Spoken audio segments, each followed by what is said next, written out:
Hi friend, ಇವತ್ತು ನಾನು ನಿಮಗೆ ಬಿಳಿ ಹೋಳಿಗೆ ಮಾಡೋದು ಹೇಗೆ ಅಂತ ಹೇಳ್ಕೊಡ್ತೀನಿ. ಮೊದಲಿಗೆ ನಾನು ಸ್ಟವ್ ಮೇಲೆ ಒಂದು ಪಾತ್ರೆನ ಇಟ್ಟಿದ್ದೀನಿ.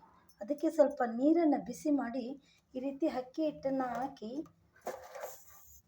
ನೀರು ಬಿಸಿ ಆದಮೇಲೆ ಅಕ್ಕಿ ಹಿಟ್ಟನ್ನು ಹಾಕ್ಬಿಟ್ಟು ಈ ರೀತಿ ಮುದ್ದೆ ಮಾಡ್ಕೋಬೇಕು. ಸ್ವಲ್ಪ ಸಮಯದ ಬೆಂದ ನಂತರ ಚೆನ್ನಾಗಿ ಬೇಯಿಸಬೇಕು. ಇದೀಗ ಆಗಿದೆ. ಇದನ್ನು ಸ್ವಲ್ಪ ಆರಲಿಕ್ಕೆ ಬಿಡಬೇಕು. ಚೆನ್ನಾಗಿ ಆರಬೇಕು. ಚೆನ್ನಾಗಿ ಆರಿದ ಮೇಲೆ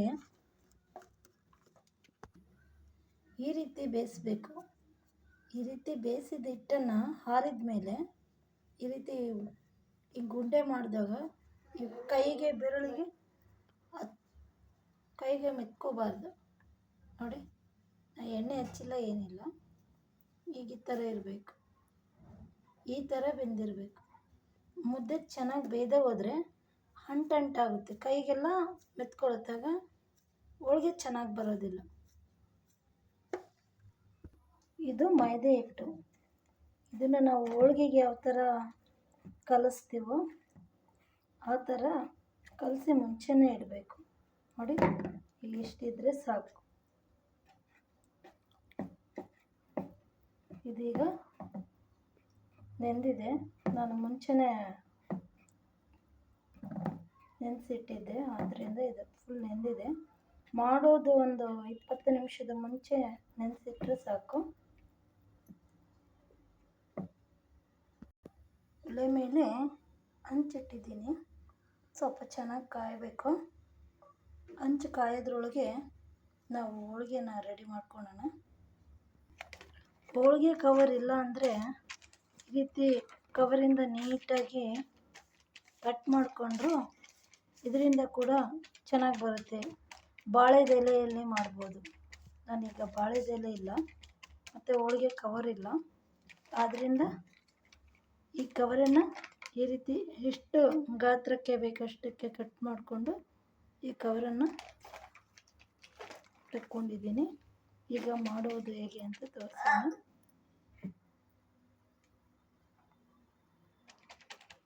ಈ ರೀತಿ ಎಣ್ಣೆಯನ್ನು ಹಚ್ಕೋಬೇಕು.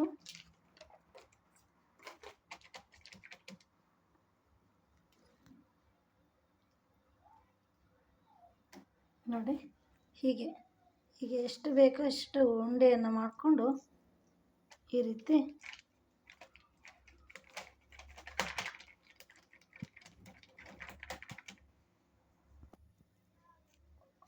ನೋಡಿ, ಇದು ಅಕ್ಕಿ ಹಿಟ್ಟಿನಿಂದ ಮುದ್ದೆ ಮಾಡಿದ್ವಲ್ಲ, ಅದನ್ನು ಹಾಸಿಬಿಟ್ಟು ಚೆನ್ನಾಗಿ ಈ ರೀತಿ ಮಿದ್ದು ನೀಟಾಗಿ ಈ ರೀತಿ ಇಟ್ಟು ಸೇಮ್ ಹೋಳಿಗೆ ಯಾವ ಥರ ಮಾಡ್ತೀವೋ ಆ ಥರ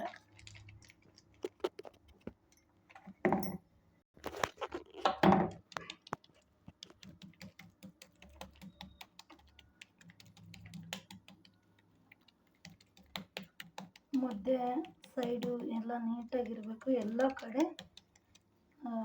ಸಮವಾಗಿರಬೇಕು. ಇಲ್ಲಾಂದರೆ ಅಕ್ಕಿ ಹಿಟ್ಟಿನ ಮುದ್ದೆ ಮತ್ತು ಮೈದೆ ಹಿಟ್ಟು ಎಲ್ಲ ಒಂದೊಂದು ಕಡೆ ಇದ್ದರೆ ಚೆನ್ನಾಗಿ ಅನಿಸೋದಿಲ್ಲ. ನೋಡಿ, ಈ ರೀತಿ ಹಂಚು ಕಾದಿದೆ. ಎಷ್ಟು ಕರೆಕ್ಟಾಗಿ ಬಂದಿದೆ ನೋಡಿ. ನೀವು ಇನ್ನೂ ಕೂಡ ರೌಂಡ್ ಶೇಪ್ ಮಾಡ್ಕೋಬೋದು. ಮುದ್ದೆ ಚೆನ್ನಾಗಿ ಬೆಂದಿದ್ರೆ ಮತ್ತು ಹಿಟ್ಟು ಸರಿಯಾಗಿದ್ದರೆ ಈ ರೀತಿ ಹಂಚಿಗೆ ಕೂಡ ಅಂಟ್ಕೊಳೋದಿಲ್ಲ. ಇದಕ್ಕೆ ಸ್ವಲ್ಪ ಎಣ್ಣೆ ಇದ್ರೇ ಚೆನ್ನಾಗಿ.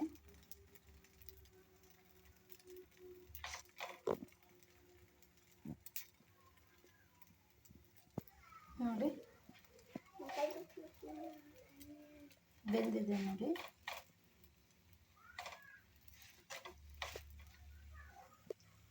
ಇಷ್ಟು ಬೇಯಿಸಿದ್ರೆ ಸಾಕು. ಮತ್ತು ಆರಿದರೆ ತುಂಬ ಗಟ್ಟಿ ಅನಿಸುತ್ತೆ. ಇವಾಗ ಮಾವಿನ ಹಣ್ಣಿನ ಸೀಕರಣೆ, ಇದ್ರ ಜೊತೆಗೆ ಮಾವಿನ ಹಣ್ಣಿನ ಸೀಕರಣೆ, ಎಣ್ಗಾಯಿ ಮತ್ತು ದೊಡ್ಡ ಮೆಣಸಿನ್ಕಾಯಿ ಪಲ್ಯ, ಯಾವುದೇ ರೀತಿ ಪಲ್ಯ ಮಾಡಿಕೊಂಡು ಚಟ್ನಿ ಯಾವುದಿದ್ರೂ ಇದನ್ನು ತಿನ್ನೋಕ್ಕೆ ಭಾಳ ಚೆನ್ನಾಗಿರುತ್ತೆ. ನಾನಿವತ್ತು ಕಾಯಿ ಚಟ್ನಿ ಮತ್ತು ಮಾವಿನ ಹಣ್ಣಿನ ಸೀಕರಣೆ ಮಾಡಿದ್ದೀನಿ. ಇವತ್ತು ತುಂಬಾ ಚೆನ್ನಾಗಿರುತ್ತೆ ಇದ್ರ ಜೊತೆ ಮಾವಿನ ಹಣ್ಣಿನ ಸೀಕರಣೆ. ಒಂದು ಸಲ ಟ್ರೈ ಮಾಡಿ, ಮನೆಯಲ್ಲೇ ಈಸಿಯಾಗಿ ಮಾಡ್ಬೋದು. ನಾನು ಇದನ್ನು ಪ್ಲೇಟಿಗೆ ಸರ್ವ್ ಮಾಡ್ತಾ ಇದ್ದೀನಿ. ನೋಡಿ ಫ್ರೆಂಡ್ಸ್, ಬಿಳಿ ಹೋಳಿಗೆ ತಯಾರಾಗಿದೆ. ಮಾವಿನ ಹಣ್ಣಿನ ಸೀಕರಣೆ, ಕಾಯಿ ಚಟ್ನಿ ಮತ್ತು ಇದನ್ನು ತಿನ್ನೋದಕ್ಕೆ ನನ್ನ ಮುದ್ದಾದ ಸೊಸೆ ಕೂಡ ರೆಡಿಯಾಗಿದ್ದಾರೆ. Thank you. ನೀವು ಕೂಡ ಇದನ್ನು ಒಂದು ಸಲ ಟ್ರೈ ಮಾಡಿ.